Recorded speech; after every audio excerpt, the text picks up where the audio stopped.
I believe you're called enforcers, Gordon. I sell women's shoes. And the Stallion. Stallion, baby!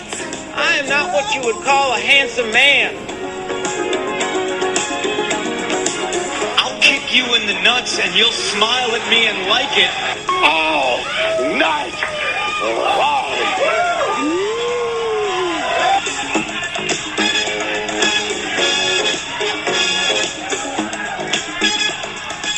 And welcome back to this week's edition of the All Night Long Wrestling Podcast. We are your hosts. I am the Enforcer, and he is Jim Cornette. No, I'm sorry. He is the Stallion, not Jim Cornette. Just a big fan of Jim Cornette, that's all. James E, man. James E. Judo James E. I just made that Respect for the business. That's all. That's what he's all about. I am joshing with the gentleman to my left as we are recording this at 10:15 on Thursday night, the 20th.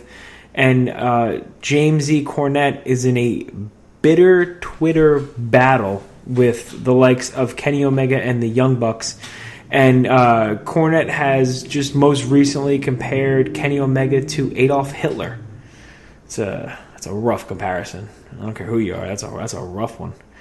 So I'm sitting here with Jim, and we're going to talk about 20-25 minutes strictly Kenny Omega. The DDT Championship, him and Ibushi maybe? No, not going to happen? No. Kicking a little girl in the head? No. Oh, like you've never wanted to kick a little girl in the head? No. I don't believe in,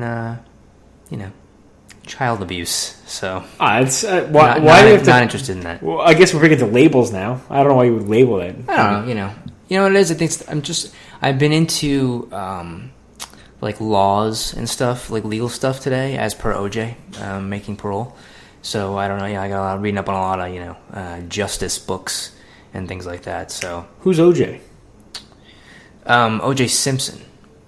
Orenthal James Simpson, formerly of the Buffalo Bills and NBC Sports, and the Naked Gun films. I was just going to say the guy from Naked Gun. Okay. Orenthal James. That was actually a question on Married with Children when they actually had to name his first. Do you remember his name of his character from the Naked Gun movies? Oh, man, this is going to bother me. No. Nordberg. Damn it. Get in there. Damn it. Naked Gun 33.5 was a classic. Those films just got better as they went on. You want to just talk about Naked Gun movies for a while? I don't know. I mean, I'm sure we could. Yeah, I could talk about them for hours. What are we going to talk about? Listen, we're not going to lie to you. We're going to come to you with a very abbreviated show this week. You're getting nothing more than 6.5 minutes of premium content. No? I don't think that's... All right. No.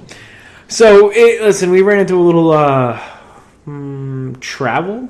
Let's call it some travel injustices. And mainly, you got all these 22 and 23-year-old douche nozzles down here in Patchogue Village at Live After 5, going out and making bad decisions and waking up covered in last night's female and some pizza stains. And, they're clogging up the roadways. It took me 45 minutes to get to the Stallion's house. And, now here we are, a bitter old grumpy bastard like myself. I'm right there with you. Yeah, a couple of bitter old grumpy bastards. Yeah. So here's what we're going to talk about this week. We're going to talk about this Sunday's WWE Battleground pay-per-view event. I don't even know if you call it a pay-per-view event anymore. And that's pretty much all you're going to get. Oh, and Kurt Angle's love affair with Sharmell that led to Jason Jordan. And I believe on this podcast last week, that was predicted by our very own Stallion. It was mentioned. It was brought up. Yep. 10 years in the making, I guess. When did that storyline with Sharmell start? 2006. It's there. We all knew. The timeline doesn't quite work out. I think Jason Jordan would be like 11 years old. But, it's... He kind of has like an 11-year-old's face. He's got a young face. We'll see, but I don't know. I guess you want to start with that since we started already talking about that? Yeah, we can start with that. But before we get to that, I want to let you all know that was a very bold prediction made by the Stallion right here. So he's 1 for 1. And I'd like to remind everybody that about 2 months ago, I predicted Marty Scurll would join the Bullet Club. Those are 2 very bold predictions, and I don't think they were on the dirt sheets. So, kudos to us. Somebody give us a pat on the back. I've been waiting 34 years, and I'm still waiting for the old pat on the back. I'll take a pat on the ass at this point, huh? So, no. Yeah. I mean, not from you. I don't know. At this point, I probably would. I don't know. What are we doing here? Let's move on. So, Jason Jordan was revealed to be Kurt Angle's biological son. Biological. And you're going for a different B word there. Yeah. But we'll go with biological son. Okay. So, yeah. That's what Raw was centered around. I don't know how to feel. Let me ask you this. So before he made the announcement, right? What did you think? He was gay. That's what you're thinking? That's what I thought, yeah. Okay. I thought they were going to do one of them, what do they call that?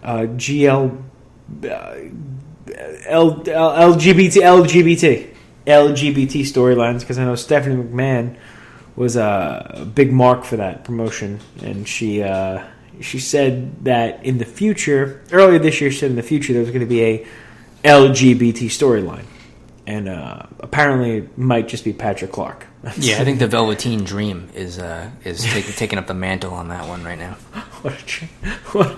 What a tremendous gimmick! So okay, so you mean the Black Kiwi? So you thought it was you thought he was going to be gay, is what you're saying? That's what you thought Kurt Angle was going to say he was gay. Yeah. Okay. That's what I thought. Okay. What did you think?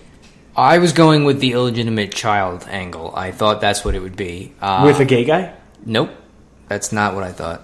I did not think that. And I'll tell you why I didn't think that. I just watched over the weekend the 24/7 special on Kurt Angle that I think was on after Raw the prior week. I didn't watch it until the weekend, and it kind of chronicled his WWE career and him leaving and then him returning and like all the things behind that and what was going on in his personal life and all of that stuff. And his family was heavily featured in that, like his wife and his kids and stuff like that. So that kind of led me away from the potential of him being, a homosexual. Well, I mean, if his kids were chronicled in it, and Jason Jordan wasn't in it, he didn't make the cut, unfortunately. They should probably do like a prologue or something or whatever they call it. Yeah, or an epilogue. I don't know which one it is, but we could do like a thing where with the ECW angle when Beulah was pregnant. Could do something like that. Maybe a Mae Young angle with like the hand. Oh. That's a rough one. I feel like this is better than the hand angle. Yeah, it's not much because I don't know. I fell asleep throughout most of Raw. Not because Raw wasn't a good show. I truly couldn't tell you. I fell asleep. Did they explain how he got signed to Raw? Was that explained? Not on Raw. There was a post-Raw interview. But I did not watch that. So I don't know if they brought that up as far as how he managed to get on Raw. But 3 hours and 20 minutes isn't enough content on a Monday night. We need a post-Raw show. Oh, man, that's a rough... I want to see what the ratings were for that. But that was right up there with Ali Frazier. Oh, God. Did that do good ratings? Rumble in the Jungle? Yeah. Yeah. Okay. RITJ? That's Rumble. Yeah. Broke down the doors. Speaking of breaking down doors, I don't know about this whole segment. Are we going to see Kurt Angle's wife or the baby moms come out? I don't know what the long-term angle is here for this. I'm not sure. I'm not sure either. I'm not sure that they even know or how long they've been planning that this would be the outcome of it. It just seems like... I could picture Vince in the back looking at the screen, pointing, and be like, "Oh, they're gonna love it. Kid's black. It's gonna be great." The other thing I'm not sure about is, and I'm not sure if this was explained in the interview after the show or not either, but I still don't know who was texting Kurt Angle. Do we know who that was? Because it seemed like throughout that whole period of time where he was getting these texts and he was becoming all worried about his secret getting out, somebody was texting him and somebody was texting Kurt Angle. Corey Graves. So who was doing that? Because it sounded like it was being done in almost like a threatening or blackmail type manner. See, that's what I thought. And then when they had Jason Jordan on the phone, he ended it with "I love you," so that kind of led me to believe the person on the other end of the phone the entire time was Jason Jordan. Yeah. But the way you're saying it is the way it sounded. It was like, do this or else, you know? Yeah. And I don't know, like, how... I guess maybe it's just all hindsight and stuff, but... Babies are made, or? No, not that. No, I took...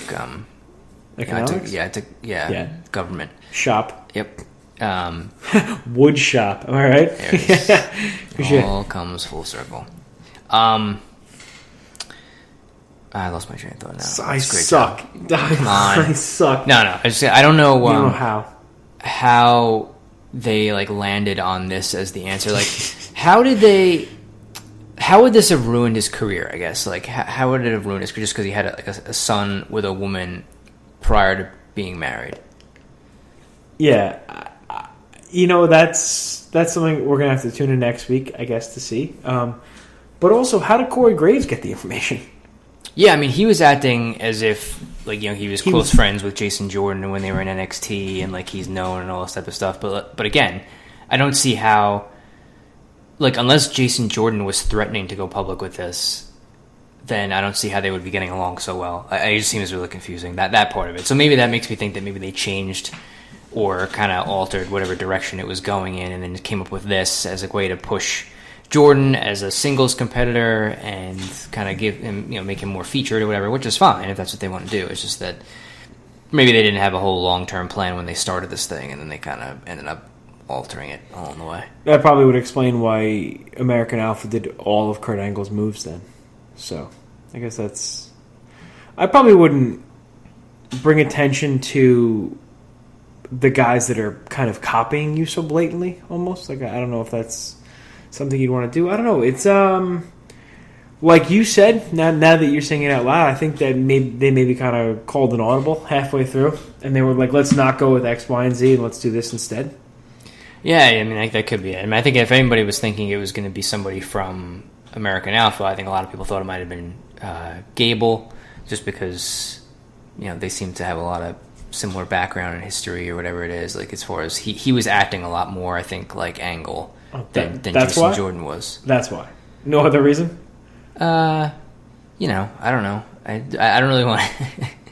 I don't know. I think that's just what people... If people were speculating that was it was going to be somebody from American Alpha, I think most people thought it was going to be Chad Gable, because Chad Gable seemed to pattern himself after Kurt more than, I guess, Jason Jordan did. At least that's how I took it, just based on, you know, his moveset and his comedy, and like when he was in NXT and that type of thing. Now that I think about it, Jordan does do the strap. The straps, yeah, he does.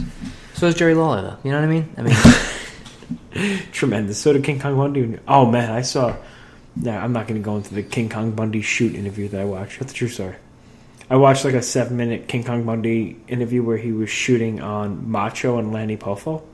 Whoa, that dude is angry. Really mean stuff in there. It's on YouTube if you guys want to watch it. But back to this, I don't know if Jason Jordan has what it takes to become a singles competitor, like a breakout one. I think he is going to get lost in the shuffle. I also wonder if people are going to turn on the angle a little bit, like, because it's presented in such a way where I think people were expecting something controversial to happen, and I don't think this really... Like a mistress or something like that, yeah. Yeah, or like... People were speculating, right? It was people thought Dixie Carter was going to show up, or, you know, he was going to have... Whatever. It was going to be something like that, and obviously that didn't happen, and they just ended it with them hugging and getting along as, you know, father and son, I guess. And if they just... He was crying, right? It was an Angle crying? Yeah. So if they just continue to push it this way, where they're like, oh, they're, you know, happy they found each other, and now Jason Jordan's getting a push as a singles guy on Raw, and all of that, I could see fans kind of turning on it pretty quickly and being like, well, this is kind of lame. You know, I was kind of thinking, when I saw Jordan walk out, my first thought was he should turn on him immediately. Like, that's what I thought he should do. Like, he should just, like, clothesline him or to give him some sort of angle slam or something like that and turn on him and become, like, a heel. And then all of a sudden you've got this interesting dynamic of, now this guy's, like, the son of the GM. He just found out. Angle was all happy about it, and then he immediately turned on him. So now you've got, like,